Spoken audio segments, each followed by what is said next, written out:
Wir befinden uns in einer Covid-19-Pandemie und ein großes Thema, das man jetzt immer wieder hört, ist, ich versuche es einmal ein bisschen so mit Thorbergs Dante Jolesch, also Gott soll einen hüten, vor allem was noch ein Glück ist, was da gemeint ist, naja, Gott sei Dank haben wir die Digitalisierung, weil wie würde denn so eine Pandemie den Menschen treffen, vor allem zum Beispiel in Europa, wenn wir kein Distance Learning, kein Zoom hätten, bei dem wir jetzt diese Gespräche führen können, kein Tracing machen könnten, wenn wir kein Predictive Analytics machen könnten, um Infektionsraten vorauszusagen oder Entwicklungen der Infektionen vorauszusagen. Ich fange vielleicht jetzt einmal so an. Siehst du das auch so, dass diese Pandemie, und ich bin der Letzte, der sich jetzt einmal damit beschäftigt, was daran gut sein soll, aber dass diese Pandemie zumindest einmal den digitalen Wandel beschleunigt hat. Ist das real? Ja, auf jeden Fall. Also was die Digitalisierung ist für uns im Moment wie ein Anker, den ein schwankendes Schiff in ein tosendes Meer der Unsicherheit hineinwirft. Die Digitalisierung erlaubt uns, dass wir, wie gesagt, unsere Prozesse durch Zoom, unsere Arbeitsprozesse durch Zoom aufrechterhalten können. Und das ist ein Segen. Ja? Auch wenn das digitale Medium nicht so schön ist wie das physische und das reale, ist es doch im Moment ein echter Anker. Ein Glück, dass wir das haben. Gleichzeitig darf man aber nicht vergessen, dass die reale Interaktion, das sich kennenlernen, wir haben uns auch physisch erstmal kennengelernt, das ist auch wichtig, das reale Unterrichten, dass das immer noch einen höheren Wert hat. Und wir müssen zum einen aufpassen, dass wir nach der Pandemie nicht diesen Habitus des Virtuellen dann weiterleben auf Kosten des Realen. Ja, das ist wir müssen aufpassen, dass wir keine falschen Habits entwickeln dadurch oder schlechtere, suboptimalere, zwar kostengünstigere, aber eben nicht so wertvolle Habits. Das ist das eine. Zum Zweiten, da wollte ich jetzt auch meine erste Handelsblatt-Kolumne zu schreiben. Darf man auch nicht vergessen. Die IT hängt von dem Funktionieren globaler Wertschöpfungsketten ab. Wir brauchen 54 Metalle, um einen Chip herzustellen. Wir haben extrem komplexe Wertschöpfungsverbünde, um überhaupt unsere IT-Devices zu produzieren. Und in einer Zeit globaler Friktionen und auch erschwerter Wertschöpfungsverbünde ist es nicht so, wird es teurer. Nicht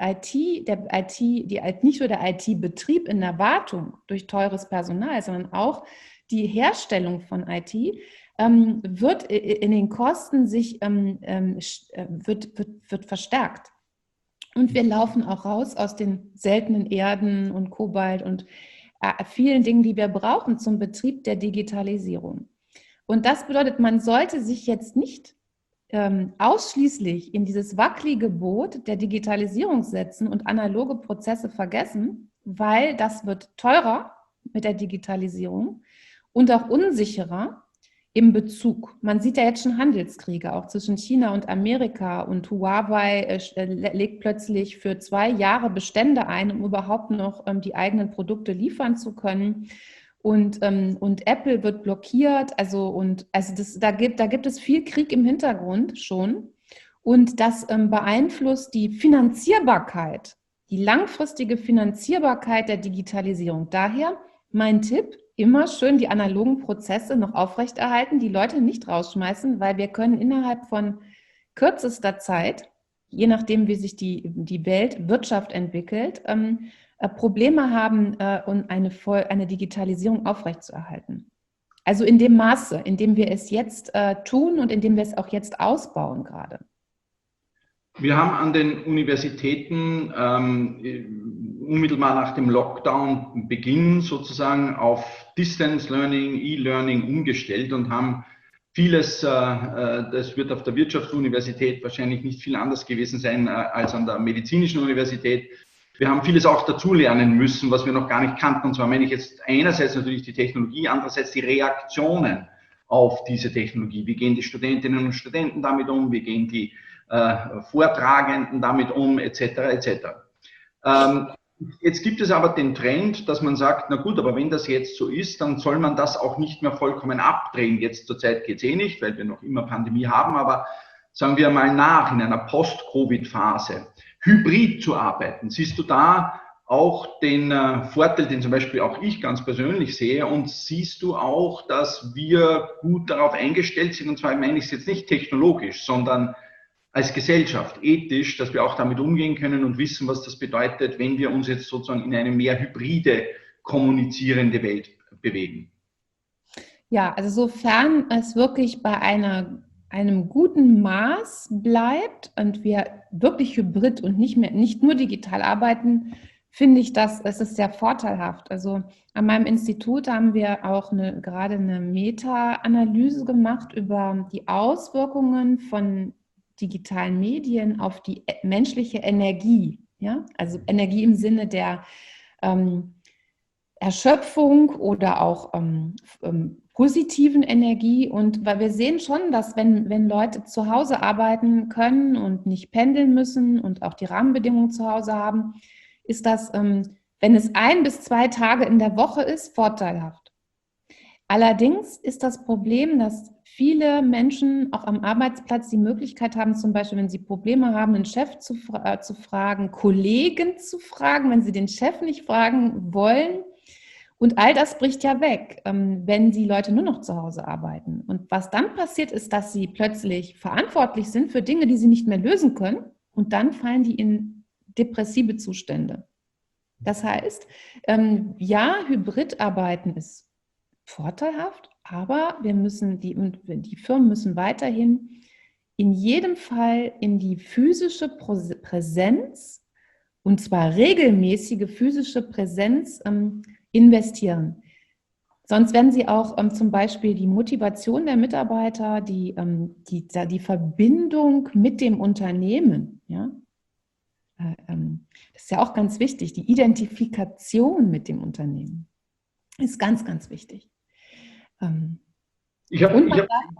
Vielleicht eine finale Sache möchte ich noch sagen, weil es ja die Raiffeisenbank ist ja zum Beispiel eine Bank, die ich auch daher sehr schätze, weil sie überall in den Dörfern Präsenzen hat. Es gibt eben 20-30% der Bevölkerung, ältere Leute oft oder Leute, die das Digitale ablehnen, die tatsächlich vor Ort noch die Filiale haben wollen. Deswegen werde ich zur Raiffeisenbank jetzt wechseln, weil die Banken, bei der ich bisher war, halt meint, sie könnte alles digital machen und obwohl ich Banking seit 20 Jahren mache, solange es das gibt online. Ich möchte einen Ansprechpartner vor Ort und die 20-30% der Leute in der Gesellschaft, wenn du die heute interviewen würdest, die sind total überfordert. Die sind so überfordert mit dieser Digitalisierung der Corona-Zeit, dass die dankbar sind, wenn sie reale Ansprechpartner vor Ort haben. Und ich glaube, das ist eine Chance für alle die Unternehmen, die sich jetzt nicht komplett durchdigitalisieren, sondern dieses Hybride, ja, Online-Banking muss dabei sein, aber weiterhin die Filiale finanzieren, die werden langfristig, glaube ich, die Oberhand haben. Meine Abschlussfrage geht in die Richtung digitale Bildung. Was glaubst du? Ich meine, ich glaube, da sind wir uns schnell einig, nicht jeder programmieren können in Zukunft oder nicht jeder ein Superstar im Coding sein, aber eine allgemeine digitale Bildung wird wahrscheinlich irgendwie unverzichtbar sein. Aber das umfasst doch auch so Themen, die wir jetzt angesprochen haben, wie zu wissen, welchen Fußabdruck in sozialen Netzwerken hinterlasse, bis hin zu wissen, was Echoblasen und also Echokammern sind und Filterblasen sind und ich weiß nicht was alles. Diese ganzen Themen eben auch aus ethischer Sicht. Siehst du da, ich sage jetzt mal in Österreich, Deutschland oder auch weitergesetzt, auch die richtigen Ansätze, dass das auch in der nächsten Generation verankert wird, diese ethische Beleuchtung im Zuge der digitalen Bildung? Ja, ich denke, dass wir jetzt wirklich auch in den letzten 2-3 Jahren anfangen, die Kurve zu kriegen. Als ich 2001 oder 2005 mich mit Datenschutz beschäftigte, da wurde mir wirklich ernsthaft geraten, ich sollte doch mal überlegen, also es wurde mir wirklich gesagt, ich soll was Anständiges machen. Ich soll mich mit Logistik beschäftigen als Wirtschaftsinformatikerin.